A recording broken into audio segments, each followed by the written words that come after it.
The 2021 Endurance E-Racing World Championship Round 2, Film Volt 12 Hours of Silverstone, is brought to you in partnership with ESTV, Leak Gaming, SimLab, Motorvision.tv, Global Flix, Racing for Green, and AMD Ryzen Radeon.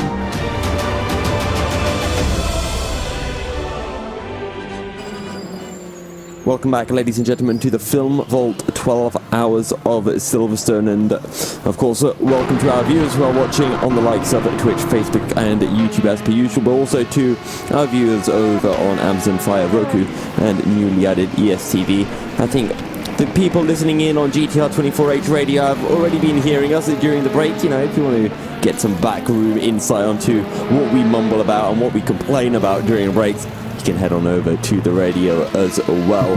But I'm Yusuf bin Hale, and I am joined by Neil Heaty as we jump on in to the final 6 hours of racing. Wait, is it 6 hours or 5 hours of racing now? 5 hours of racing. The time really does fly, doesn't it, Neil? I wasn't here at the halfway point, but I'm hoping either Alex or Ewan started singing Living on a Prayer. Halfway there, Living on a Prayer. I hope one of them did that, because if they didn't, I'm severely disappointed in them. Do we have any, like, 1,000-mile races? Because then we can pull out, you know, I would drive... Well, I mean, I'm changing the lyrics here, but I would drive 500 miles... What are they called? The Remembrance, isn't it? It is a Remembrance, I believe. Well, the Proclaimers. The Proclaimers, that's it. I always think the Remembrance, but they're the ones who did the...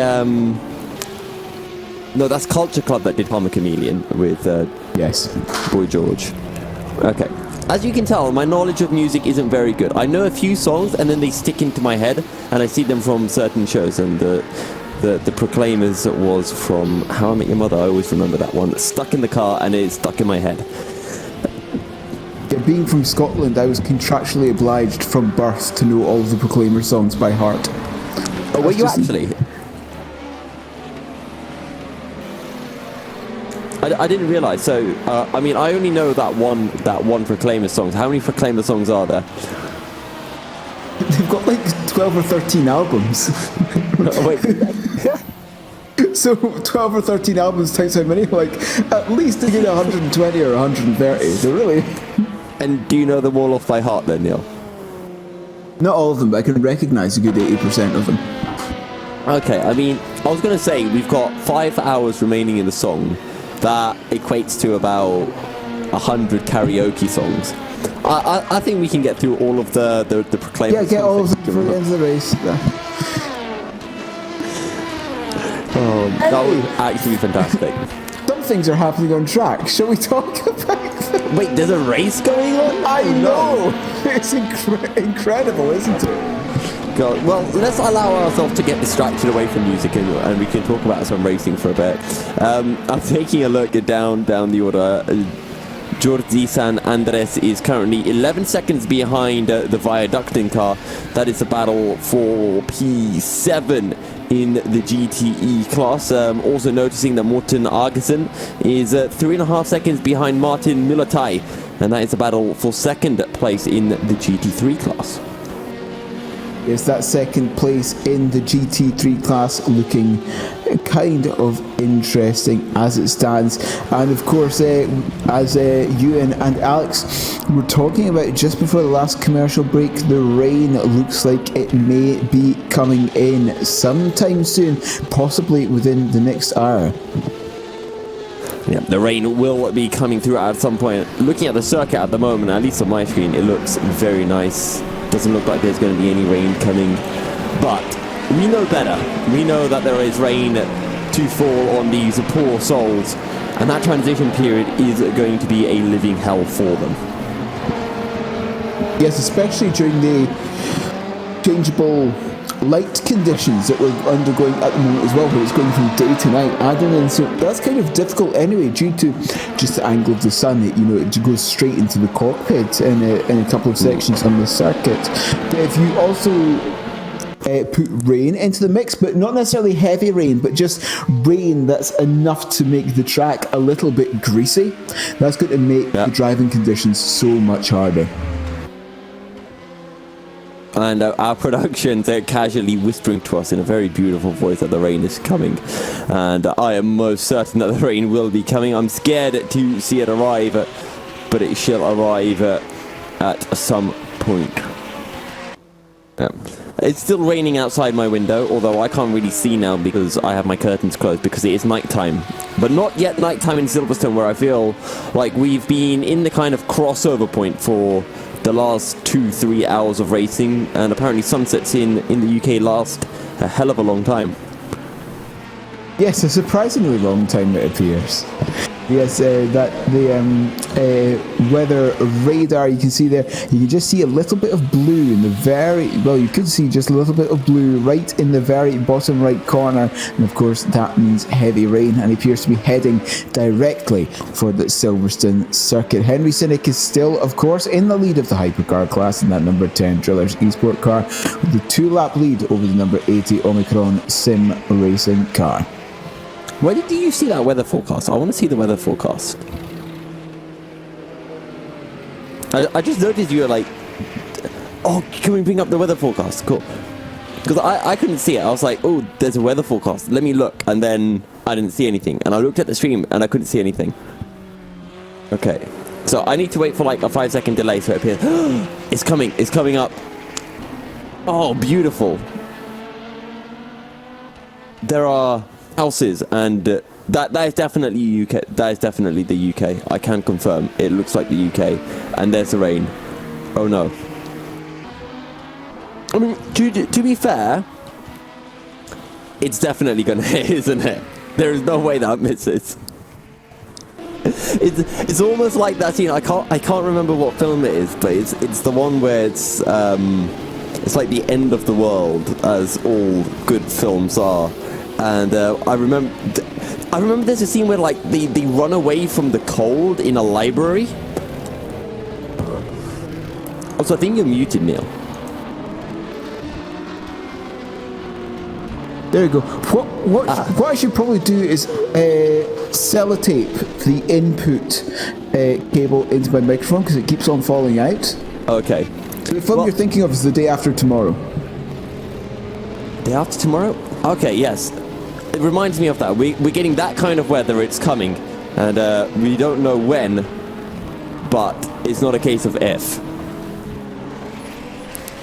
Yes.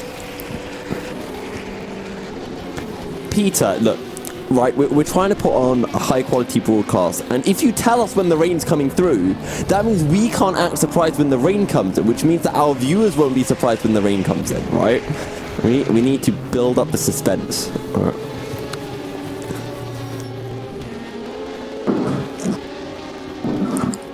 Engineer sport. Speaking of being calculated, Jordi San Andres are 4 seconds behind Alexei Mizin, and Eros Masquili is 4.7 seconds behind Giuseppe Del Fuoco, currently seeing 30 seconds, half a minute separating the top three in the GTE class. It's half a minute, but that half a minute is divided very lopsidedly towards the side of the second and third battle being much closer than the first and second. Yeah, if we had a song about I would cut half a minute, well, Giuseppe Del Fuoco is well into that half a minute of time. And currently it is starting to stretch out. Daniele Primavera last time round going quicker than Giuseppe Del Fuoco, who was faster in turn than Eros Masquili. And right as I say that, Giuseppe Del Fuoco takes out 3/10 from Daniele Primavera, but not enough time for anything to happen in the near future. I just want to keep an eye really on Jordi San Andres, because he is not far behind. He is not far behind Alexei Mizin at all, or sorry, I should say Viaductin. Yes, the Viaductin team currently, well, they're in GTEs, of course. They used to be one of the stalwarts of the GT3 class, but they're in GTEs now, the number 63 car, which you can, well, if you spot it out on track, you can tell the GTEs and GT3s kind of look vaguely similar most of the time. But the way that you can tell the difference between the GTEs and the GT3s is that the GTEs have the green side plate, GT3s have orange, and do my eyes deceive me, or are there some windscreen wipers on? Yeah, I'm taking a look at the onboard from Henry Sinnick's car, and you can see rain is definitely dropping it down. So we have rain. I'm just looking at the onboard. Yeah, and you can see the rain is falling. You can't really see it from the trackside view as much, but in the cockpit you can definitely see that there is a little bit of rain at the very least. And the biggest thing that we were talking about, and we brought this up in qualifying, is that if you get offline, it is going to be so slippery. It's going to be incredibly slippery, but there's a tipping point for when that happens. And there, occasionally in real life, you've got something called psychological rain. I don't know if you've heard of this before, but a psychological rain is essentially just enough drizzle that you can see it on the windscreen, but it doesn't actually affect the track conditions at all because it's that light. And it just gets into your brain a little bit. That it has started raining. And you might start to subconsciously change your driving style, change your driving lines, even though at that particular moment there's no need to do so because the track conditions are essentially the same. But we've just got to wait and see how acute this rain is and how quickly it comes down. And it actually reminds me of another one, Neil. Have you heard of interior rain? No, I haven't. So it's when you spin and then you start crying and it causes it to rain inside the cockpit. Either that, or you just get so hot and flustered you turn all the air around you into steam, and then it starts condensing on the windshield. I thought interior rain might have also had something to do with the fire extinguisher inside the car and accidentally sending it off. We can go down that route as well, but I think that also depend on what kind of fire extinguisher, because then you get different ones like a CO2 and water fire extinguishers, etc. The ones that they have in racing cars are foam, aren't they? I think they're foam ones. The foam ones. I guess you'd need that because it's you have electrical stuff as well. Electrical, yeah. And fuel, yeah. Anyway, Henry Sinnick still on board with it. As we're having a look at those windscreen wipers still going, and you can still see the rain falling here at Silverstone. Jeroen Kwekel is currently a lap behind the 1117 Ferguson racing car, currently driven by Daniel Visna, but he's got a 50-second lead over the number 22 Mugen car, currently driven by Zoltan Bora.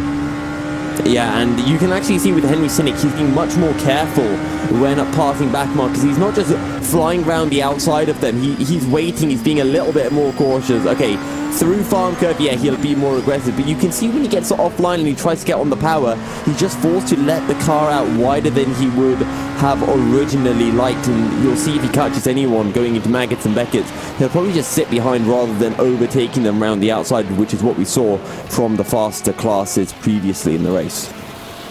Yes, again, it could just be the effect of the rain that you can see falling onto the windscreen now. Of course, the windscreen wipers starting moving from left to right. When I say left to right, in the hypercars, it's right to upright to right again, and they never go left. Yeah. That is true. I don't know. It always reminds me, what kind of wipers do you prefer? Do you prefer it when it kind of starts in the middle, or when it goes from one side all the way up so it perfectly clears your view, but not the passenger view? I like the ones that you have in buses where it's just a single hinging point, but it's at the top in the centre of the screen. Yeah. Yeah. Aris Musculi is coming into the pits as well from P3 in the GTE class. And is this for wets? For wets already, that's interesting. This could be huge. If it's not wets going on for Aris Musculi, he could be in a very, very bad situation because everyone else might be pitting for wets in 10 minutes time, and he's going to be forced to do a double pit stop as a result. Yeah, I can just remember the race that I had in our Factor 2 once where I was sat there in the pit, actually in the pits, and the tyres were changing from a set of hards to a set of hards to another set of hards, I should say. And while I was sat there up in the jacks, it started raining. That was that was a horrific moment for me personally, because there's nothing you can do about it at that point. You cannot scream to your virtual engineers to take those tyres off and go find the wets in the back. You should be able to, if only you could. You could just. There should be an option at the end of your bits to stay in the pit box and tell them to put a different set of tyres on. You get a similar issue when you play on the F1 games. When you pit, you can't have the option to just repair your front wing and keep your setup tyres. So sometimes you're in a situation where, for example, you're on hard tyres and those hard tyres are going to get to the end of the race, and then you have to pit one lap later because you have front wing damage. But it won't let you stay on that set of tyres, so then you have to pit onto a new set of tyres and then go back into the pits to put on those hards back on. So it just makes your day go from bad to worse. Well, the 66 car has now got a 60-second stop-go for contact with the 188 car at or near turn 15. Now, 67A, I believe that might well be stored. The club chicane, actually, turn 15. But yes, that 66 car being the Volante racing car, currently driven by Donat Proden, having contact somewhere with Michael Slot in the 188 Teleferening car. So that was a GTE versus on a GT3, and the GTE has got that penalty. Yeah, I'm also just realising now it's Michael Francesconi out in the Pescara car, and he's actually come out of the pits 1.5 seconds behind Paul August Lardner. So we can see now if how much Michael Francesconi will close in, and I wonder if our producer has any info on whether those are slicks or wet tyres on the Pescara ADG car, because I would assume it's slicks.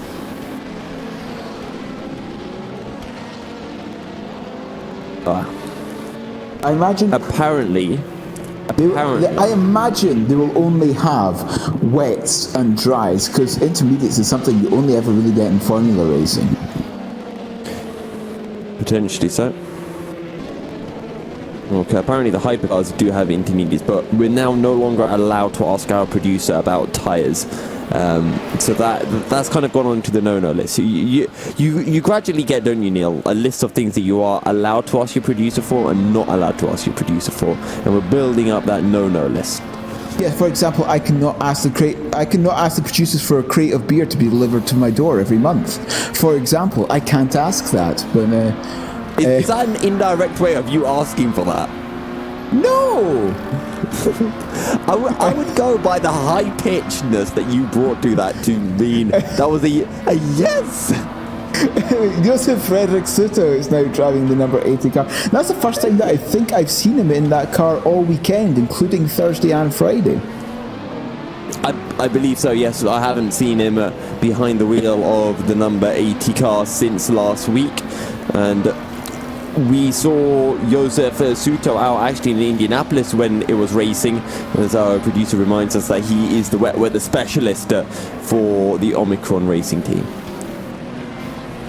He is the wet weather specialist indeed, but he's got to make up 2 laps, which is a tall order for anyone, but especially against a car like the Driller's car. And I say that and look at that, just getting stuck behind the GT3 car. I believe that was the number 46 car actually. And going around the outside of the GT3 at Luffield, up the inside of a second one at Woodcote, and then got some clear track ahead, at least for a few minutes or so. Yeah. And Michael Francesconi now within a second of Paul August Lardner. And this is the battle for P3 in the GTE class. Of course, Michael Francesconi has just pitted for Pescara.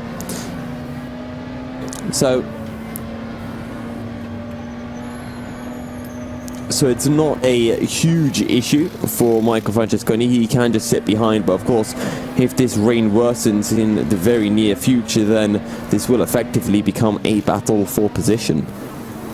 Yes, it will essentially become a battle for position, which is quite nice once you get about 7.5 hours into a race, isn't it? Yeah. Anyway, Suto is now coming on to the start-finish straight. The question is, what is his first flying lap time? Because he got into the car the previous lap. The previous lap before this one was a 2:49, so obviously that includes the pit stop. So you've got to see what the first flying lap is from that number 80 car. And having a quick look at timing.gtr24h.org, where you can also find all of the timing, is just reset. Let's have a look. What was it last time round? It didn't count it because it was an out lap. Can I also just point out that Pinsam Drillers in the number 10, they've made a mistake, and a mistake that's actually going to cost them points. no. What? If you look at the fastest lap is currently set by the number 80 of Joseph Frederick Suto. And now that the rain's starting to come down, I don't think Henry Sinnick is going to be able to improve on that lap time. Which is actually fairly interesting, because the 10 car has been much faster than the 80 throughout the race. Yeah, and that 44.3 was set on lap 2 of the race, if I recall correctly. It was set in one of the first 4 or so laps when Martin Hemmingsen was still stuck in traffic trying to work his way through the field. But considering how far ahead how far ahead Pinson Drillers were, I'm surprised that they didn't just put in a low tank of fuel and just let their driver set a push lap just to get a new faster lap of the race. And then, pit again, because they did have that kind of a buffer margin. But it's something you never really want to risk anything, and that includes, for example, they may have a 2-lap lead, but if they have a hardware failure, for example, that 2-lap lead is gone, so I don't think they really want to push it as far, even if they do have such a lead. That is true. Either way, it's a point that they will not be able to secure. And as I say, that last time around, Henry Sinnick was 3.5 seconds quicker than Joseph Suto. And at the same time, we're also seeing Michael Francesconi closing up further to Paul August-Lana. And now within half a second and right on the tail of the 67 Volante racing car. Indeed, right on the tail of the fellow GT3 car. That 67, as you said, trying to defend from the 7 is Paul August-Lana versus Michael Francesconi as they are making their way out of Paul Lana had a huge moment. He had a huge moment with the rear end, and now they're side by side into maggots. This is brave stuff, but off that racing line, it's always going to be super slippery, and Michael Francesconi forced to back out of the move. Yes, just having a look, I'm not sure, it looks like it didn't actually have any oversteer at all, at least from what I saw through cops that time around. It just appeared to just understeer all the way through the corner and out onto the AstroTurf on the outside, and then of course the number 7 car had to lift off. Sorry, the number 67 car had to lift off to make sure that it did not ping any track limits or such. But indeed, coming down to the club chicane, and it's about 3.5-4 tenths between the two of them. I don't think Francesconi is close enough this time round. Yeah, and I'm just trying to think as well, right, as I say that, just having a look at the timing, that is in fact the 67 car now in the pits. Yeah, and I'm just trying to think right now, Neil, what is the kind of crossover point? How many seconds slower are we waiting to see drivers be before they think, okay, this is the time to pit? Because at the moment, drivers are being about 3-4 seconds off their fastest lap times, maybe 5 in some instances. And if I remember correctly from what we roughly saw on Thursday during official practice when it was drying, the crossover point for the LMP2s tended to be about the 1 minute 50, 1 minute 51 mark. Okay. But that would have been with low fuel loads, or were people... It's practice on Thursday, so it might have been anything, to be honest. Okay, well, we are seeing 150s. I mean, we've just seen Bo Christensen do a 153.0, but at the same time, Matthias Pedersen has done a 149.7. So who knows, really, at this point? Yeah, some cars have decided to at least activate their request buttons, such as Jiri Toman in the Daniel Vista in the 117 car, for example, has decided to activate his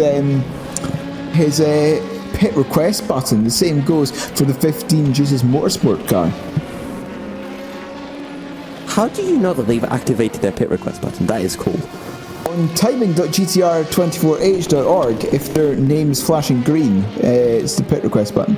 Ah. See, I am currently using Simutils, so I don't see that. See, you are the man with more information than I, Neil. Much more information. You do hold the power. That's a very dangerous thing to say. With great power comes great responsibility, Neil. Use it wisely. Oh no. As well, we were saying last time round, the 67 car decided to dive into the pits, that Volante car. And I'm wondering if that 67 car has decided that now is the point to swap over to the wets. Yeah, I don't know. We're going to have to wait and see. I'm just trying to see. Paul Augustin is currently out behind DIS. He's 50 seconds behind them. And he's done a 2:03.4 on his previous lap, apparently. And that was a second nearly slower than what Andy Kurtzen or DISSR Lab were able to do. Yes, and you're definitely starting to see the times start to rise, I should say, rather, a little bit now, as the track just gets a little... I mean, looking at how much rain is falling, I would say it's probably wet enough for those... Well, I mean, for the hypercar class, for the intermediates to come through, but I guess it all just kind of comes down to how wet is the racing line itself. Yeah, you can definitely see on the circuit there, and some of the wider shots that we've got, there really isn't a racing line at all anymore. There's definitely not a dry line. The entirety of the tarmac is pretty much the same uniform dark grey. Yep. And whether that means it's all dry or all wet, I guess is anyone's guess. And kind of the thing that I always look for when searching for that kind of transition period is how much spray is there, because if there's no spray coming up, that means there's no real standing water, there's no water between the tarmac and the tires, and if your wheels aren't kicking up any water, then that tends to mean that you don't really need the wet tires. But we have had instances, I mean, my mind goes back to Formula 1, where you have tracks that when they get really cold and they get wet, but not wet enough for spray, it's just very damp, it makes it like ice, and you do need to get those wet tires out, because they have a softer rubber, so it's easier for them to warm up and perform in the colder conditions. Incident between car 66 and car 13 near turn 18 is now being investigated. Car 66, of course, being one of the Volante cars, the same one that got a 60-second stop-go not too long ago, and car 13 being the Danish Racing League car. But, and that's in or near turn 18, which makes me think that is actually the club chicane turn 18. But as that is being under investigation, hopefully we may be able to give you an answer to that investigation after the short commercial break from our sponsors. Don't go anywhere. The 2021 Endurance E-Racing World Championship Round 2, Film Volt 12 Hours of Silverstone, is brought to you in partnership with ESTV, Leap Gaming, SimLab, Motorvision.tv, Global Flix, Racing for Green, and AMD Ryzen Radeon.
Racing for Green is here to help you carbon neutralize your racing.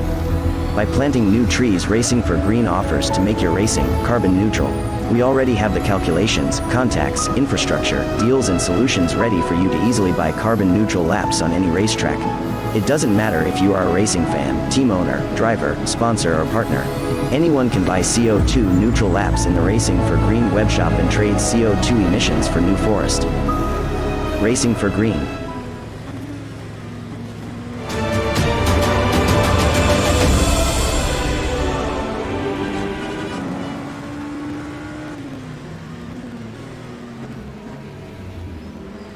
Welcome back, ladies and gentlemen, to the Film Vault 12 Hours of Silverstone. And greetings to everyone watching on the likes of YouTube, Twitch, Facebook, Amazon Fire, Roku, and of course our new partners over at ESTV. And ladies and gents, it is raining. Not internal rain, not psychological rain, but real wet drops of water falling onto the circuit. And you can see the wipers are now more ferociously wiping than they have been all day long. We started to see drivers come into the pits, but nobody has headed on in to put on the wet tyres as of this point, Neil. Yes, nobody appears to have done that as it stands. But you can see the rainfall counter along the top is now saying 3 millimeters per hour. Which is still, an okay amount of rain. Yeah, and we're still searching for Gabs B32 Racing, not too far back from Bradley Brockey's Team Ebrit, doing a good job so far in the top 10 and looking to pick up some points when they weren't able to do so last time out at Indianapolis. Got Giuseppe De Fuoco 18 seconds behind Daniela Primavera, waiting to see what his most recent time was. DISSR Lab 19 seconds behind Michael Francesconi. And right now the GTE drivers are doing mid-205s, so they're over 7 seconds a lap slower. I reckon right now this is the kind of time that we're going to start seeing people jumping on into the pits. Yes, the pit cycle will be open soon. The question is, how close are we to the normal pit stops for each of these classes? Because if they find that they're maybe only 4-5 laps away from their normal pit stop cycle, they might just decide to tough it out until that point. Yeah, precisely so. And this is one of the things that we talked about actually last time at Indianapolis when we compared this to the likes of racing at something like the Nordschleife or Le Mans. We were only talking a 2-minute lap time, right? Whereas when you're at Le Mans or the Nordschleife, you're talking about 3 minutes something or 6-7 minutes something. So pitting that 1 lap earlier doesn't usually cost you as much as a place like the Nordschleife or the Le Mans, where you're out for so much longer, losing time or losing a lap in terms of your strategy. So you can bite the bullet and pit that little bit earlier without it costing you too much, but of course you still would want to be pitting on that ideal lap time for your own strategy. And at the moment I can't really see if anyone is on intermediate tires, but as we mentioned, the times are really starting to increase. Car number 7 on yes, those times starting to increase as a new incident report between car 7 and car 7. I think that might be a mistype on behalf of the To be fair, there are 2 car 7s. You've got the 007 and then you've got the car 7 of Pescara AD. That's true. Perhaps the program hasn't recognised 00. That's a very good point. Incident involving about car that, but number yes, 7 perhaps and the car number 07 and the 7, the Prosim and Pescara, as you said, have been involved in the incident somewhere. Incident under review now on near turn 1. That, of course, being Farm, the very first right-hander. And I found that first right-hander in New Silverstone a little bit tricky, because in some cars, again, it's one of these corners that's not quite flat out. Can a representative from car 7 report to race control? Can a representative of car 7 if you take a look on report board with to Felipe race control Barreto immediately? in that 57 car, which is the Romano Motorsports car, you can see that there are some grooves in those tires, and that means wet tires are going or are being put onto the prototype LMP2.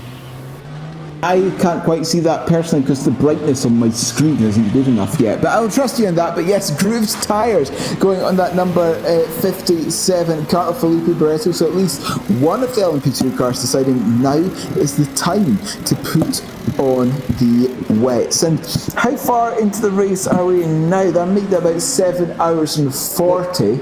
The other thing I want to bring up quickly, just to interject, just a final point, is that riding on board, you can see the spray being kicked up by one of the McLaren GT cars up ahead. And as I said before, when there's spray that's starting to be kicked up, that's the point where you want those intermediate tyres, because that means that there's standing water between your rubber and the tarmac, and you need those cut tyres to be able to dispel the water, just to increase the amount of contact you have between the rubber and the tarmac. Yes, that contact between the rubber and the tarmac is very important because that's what causes grip, and I find that grip is very helpful for driving a car fast. But yes, as I was saying before, that 57 car is now deciding this is the time, this is the opportune time to swap over. And I was thinking we're about 7 hours and 40 minutes into the race, and at least that might actually line up with some of the normal LMP2 pit stops. Maybe that 57 car, the Ramada Motorsport car driven by Felipe Barreto, decided, you know, what I was saying a few minutes ago, you know, 3 or 4 laps away from the pit stops, just tough it out until you reach your scheduled pit stop. And just having a look at the timing as well, a couple of GTE cars are coming into the pits as well at the moment. Yeah, and there are loads of drivers into the pits. The other thing to remember is some teams they share pit boxes with other teams from cars in other classes. So if they're that little bit late into the pits, they could find themselves being held up by, you know, an entire minute, and that's a lot of time that could be a loss. And I think Tone Lower at the moment, he's also on those wet tyres potentially, but we'll see what Felipe Barreto can pull out. He was a little bit slower than Turn Lower in Sector 2, and Turn Lower pretty much the fastest man on a circuit in that middle sector. That middle sector is from the Wellington Street to the Hangar Straight, essentially. So again, I would say it's perhaps one of the more technical. I would say it's the most technical sector on the circuit, actually, because it involves Luffield and Brooklands, and it also involves the entirety of the Essex, Mangots, Beckett's, and Chapel. So I'd say that's probably the most technical sector of this circuit. Yeah. I'm just trying to think if any of the other sectors are more technical. I mean, Sector 3 is from the start of the Hangar Straight all the way to the start-finish line, and I mean, I guess you've got a long run, but otherwise it's fairly technical as well. I mean, there aren't any sectors that's literally just straight, to be honest. Sector 1, of course, you've got Abbey Farm and Village. That's all flat or near to flat in the dry, and in the wet probably will be seeing a bit of lifting, maybe a dab on the brakes as well. Yes, turn 1 at Silverstone is one of these interesting turns where it's not quite flat out. I'd say in most cars it's maybe actually a lift and down gear is turn 1, but or maybe even down 2. But yes, it's a very difficult corner to get right, because you always want, because it's same with all fast corners, you want to drift out to the exit as far as possible. But the thing is, you've got turn 2 right there as well, so you can't really do that. You can't really approach it like you would a corner that is normally profiled like that. Exactly. So I'm used to the F1 games where turn 1 is completely flat, and even Copse Corner becomes completely flat, and then I jump into a GT cave, take turn 1 flat, and end up in the barriers, and I just look very, very silly indeed. So just taking a look, Felipe Barreto last time round 46.3. And not actually the quickest, 57.1, and actually the fastest man on circuit by a considerable margin. We're talking 3 seconds quicker than Paul Holt. Same lap as Jiri Toman, who actually pitted not too long ago. Roland Sux also very quick, 55.9. So it's definitely times. You can definitely see from the timings alone who is on the intermediate tyres and who is on the dry tyres, as Paul August Larnett has dived on into the pits as well. Yes, diving into the pits as a stand, and look how busy that pit lane is. I think we can pretty much say now that everyone is on those wet tyres now. Still haven't got Felipe Barreto, though Felipe Barreto, the first one of the LMP2s to jump onto the wet tyres, got about a 30-second lead over that number 15 Justice Motorsport car as it stands. Yeah, Felipe Barreto has a nice 31-second advantage. He's over a minute behind Paul Holt, but if he's pulled off this strategy well, he could potentially jump Paul Holt in the pits. The other thing to also consider is in the GTE class, Michael Francesconi in the Pescara car, I believe, has pitted for those wet tyres and currently going 3 seconds a lap quicker than Daniela Primavera, who's currently running second in the GTE class. Steward's decision. Car 7 DQ for using unauthorized tools. As car number 7. Oh, car 7's been disqualified for using unauthorized tools. Now, is that the 7 of Pescara, or is it the 007 of ProSim? I think it's Pescara. And when unauthorized tools are mentioned, it usually refers to race engineering assistance programs. So by that I mean the likes of race labs and stuff, which tells you how much fuel you have and when you need to pit, etc., instead of using a race engineer. And yes, we've got confirmation it is the Pescara car. ProSim car, according to you. Oh, 007. Well, John, who's in race control, has said Pescara, so I'm going to go with that for now. I don't know, maybe they vote to be... No, it's the 7. The 7 is a yellow flag, which means it's stopped somewhere. The 007 ProSim car is back out in circuit as it stands, so at 81 kilometers an hour, currently 78. Yeah, so the 007 is out in circuit is the 7 Pescara ADG car, the GTE, that was driven by Michael Francesconi. That is disastrous for them, because that means that 1, 2, 3, that all-Italian podium, the dream is gone. And they can still hope for the 1, 2 of Musto, but, well, it might actually be a Musto 1, 2 followed by a Volante 3, 4 at the moment. DIS currently sandwiched in the middle. Yes, that DIS car, as you were saying, sandwiched in the middle. And of course, Musto still 1, 2. It's going to be looking like a very, very good race for them. They've completed 221 laps of the Silverstone circuit at the moment, with each one being 3.66 miles. I think that's roughly somewhere in the region of 820. 820 miles. We've done 250 laps now, which means we won't be seeing 500 laps done, but I think we should be seeing a little bit over 400 laps completed in the race, as Jan Woznicka in the number 10 Pinson Driller's car is now over 2 laps ahead of Patrick Silvassi. Oh, Giuseppe De Forco has actually just dived on into the pits right now. He was only a couple of seconds, I think, ahead of Daniela Primavera, who had started to close into him. And Daniela Primavera is going to be out for 1 further lap, but I'm just seeing Felipe Barreto having a huge moment with the rear end, and he's going to end up spinning on the exit of Brooklands Corner. Yes, it's I just put in a calculator. It turns out 220, well, that's 810 miles. Close enough. But there we go. But as you said, we are at the 250 lap mark for the leaders for that number 10 Drillers E-Sport car. And, well, how far to the race are we now? Almost 8 hours, which means they're probably on track for somewhere about 380 laps, I'd say, at the end of the race.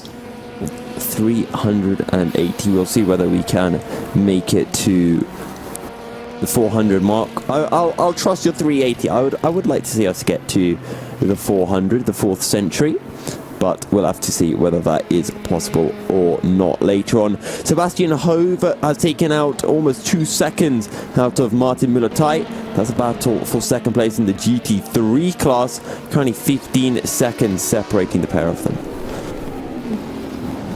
That 15 seconds, it's very easy to lose or make up. It depends what position of the two you're in. But if the car in front makes a mistake of some description, that 15 seconds is gone instantly. Yeah, precisely. So, just waiting to see actually what this lap from Felipe Barreto is going to be. Involving car hash 007 it's not going to be a quick lap, and it's probably going to be somewhere around a 2-minute 10. But it refuses to update on my screen, so I will have to. There we go, just quickly looking over to the stream. See, that says car 007 and car 22 is an instant under review. So it definitely does understand the difference between 7 and 007. Okay. So yes, the car 007 being the Pro Sim car, and car 22 being the Mugen LMP2 car. So those two have had an incident at turn 1 at some point in the not so distant past. So we'll find out eventually, perhaps in a couple of minutes, what the result of that investigation is going to be. But yes, as you were saying, Martin Militai in that number 41 Mugen Sim Racing car, that being the GT3 version of the car, 15 seconds ahead of the Danish Racing League number 13, currently driven by Sebastian Hove. Giuseppe De Fuoco is into the pits, which will release Daniela Primavera back into the race lead. Giuseppe De Fuoco will come out about 35 seconds behind his teammate. Fastest man on track at the moment, Jerome Quickle in the number 17 car. He's taking a second out of Juri Toman, and I believe the pair of them are onto the wet tyres already. And Jerome Quickle now almost a lap ahead of the Fair Racing team. That's the 334, currently being driven by Paul Holt.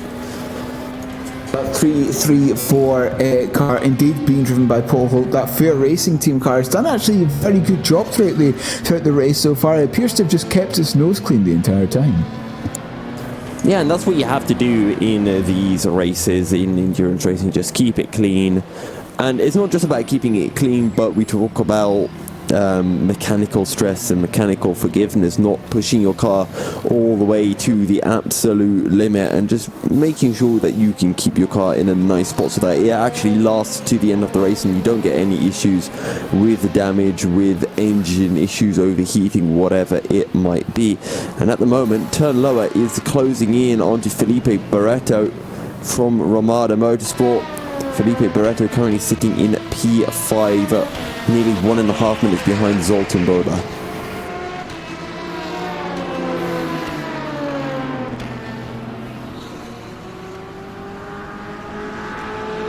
I actually think Zoltan Boda might need to pit this lap. I don't think he has pitted yet for a new full wet tyres, but I might be wrong on that instance. I do know that last lap he did a 2:06, which kind of indicates to me that he's driving relatively slower than everyone else, losing about 6 seconds a lap. And he's done a 2:46 on the last lap, which either means he made a huge mistake or he has actually pitted.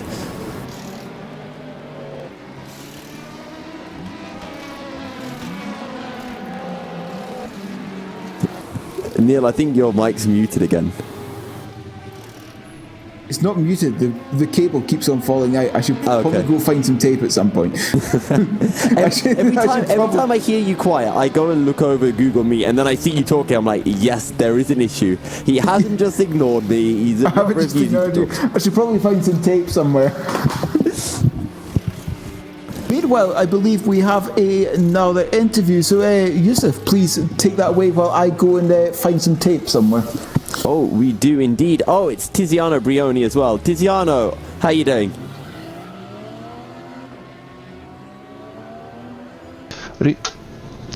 Hello. Hello.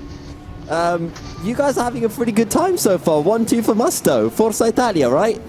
Yeah. Unfortunately, we had 30 seconds stop and go for... so I can accept this kind of penalties, but I was so angry in that moment. I want to say sorry to the race direction because I was really angry, but by now I'm okay. I want to say sorry to them, and by now we are okay. We are trying to maintain our position, and so we have received a drive-through just 1 lap ago. for cuttings, so all good here. And we try to arrive on the finish line in that position. At the moment, your 53 car is 35 seconds behind the 54 car. Do you think there is a bit of a pace discrepancy between the two teams, and do you think it's possible for the 53 car to catch back up and reclaim the lead? We don't think so, because honestly we are not prepared as we want for this race. We had some problems of organization, and for example, I can't race because I'm literally with 30 laps into my hands. So Giuseppe are doing really good work. Maybe Marco will return into the car later, and honestly, gaining points for the championship, even with the second position, is good for us. I don't know if this is legal or not. I would assume so, but I haven't checked the rules. Would there be a possibility of team orders coming through and you just saying, let the 53 car through, they're ahead in the championship?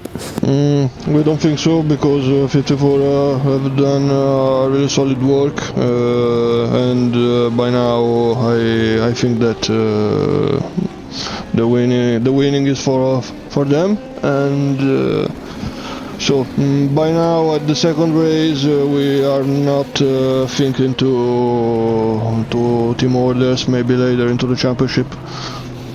Another question I wanted to bring up is, we've seen the rain come down. How tricky was it to kind of judge the right moment to switch on over to the wet tires? Because I believe at this point everyone is now on the wets.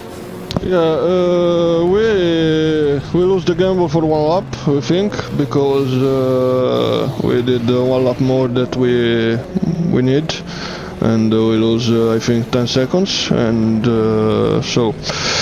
I think that understand which is the right tire, the right moment is critical, and especially adapt and fit every time at the changing of the condition of the lines, and to the changings of the weather. And Giuseppe is a specialist on that, and I believe in him. So we will see what we can do, and so that's it. Okay. Well, thank you very much for joining me, Tiziano. Thank you too. Shout-outs for any of your sponsors, etc.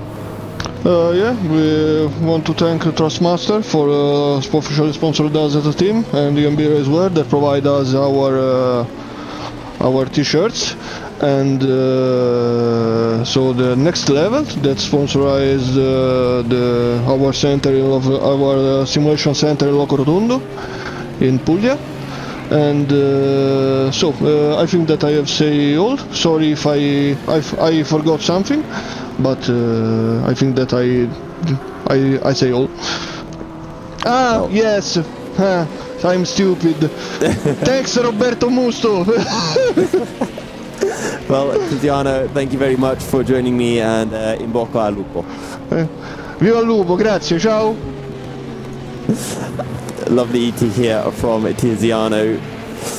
Musto currently 1 and 2 right now, Neil, and they're going to be looking to keep it that way to the very end of the race. Yes, they'll be wanting to keep it that way to the very end. Of course, it's always a team's dream to have a 1-2, well, preferably every race, isn't it? Yeah.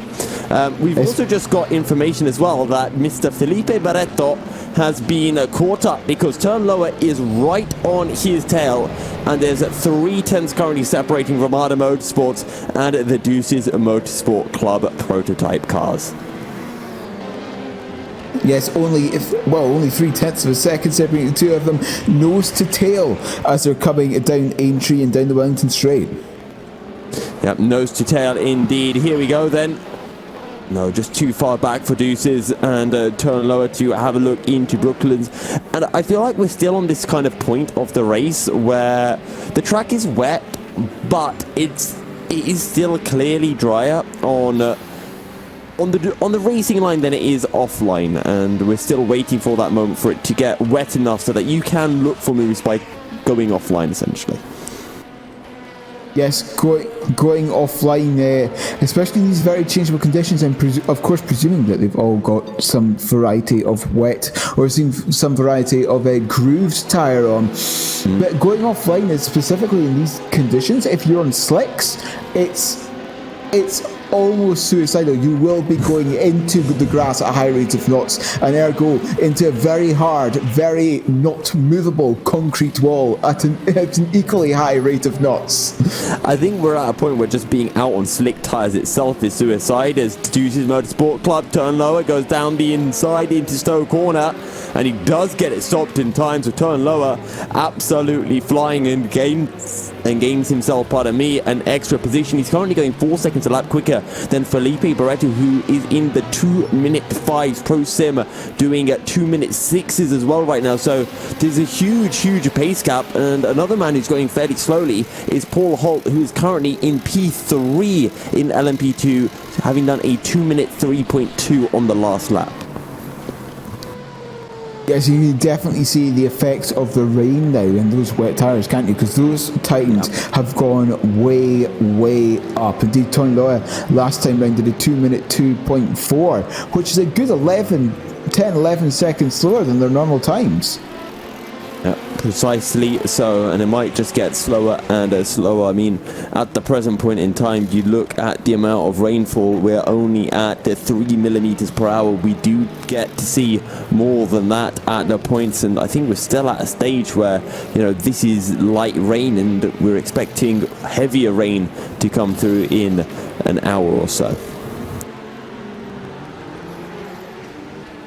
Yes, an hour or so, as you said, and it's going to be very interesting how this rain continues to change, because we're not actually seeing that many rooster tails out on the circuit at the moment. So it's going to be interesting to see if this rain gets any heavier, if the track gets any wetter, and see how that affects these teams' not only driving styles, but also what speed they have relative to everyone else, depending on what type of setup they decided to put onto the car. Yeah. But on that note, we are now at the hour mark, so we're going to be heading into a short break, and we'll be back after a few messages from our sponsors. Stay tuned. The 2021 Endurance E-Racing World Championship Round 2, Film Volt 12 Hours of Silverstone, is brought to you in partnership with ESTV, Leak Gaming, SimLab, Motorvision.tv, Global Flix, Racing for Green, and AMD Ryzen Radeon.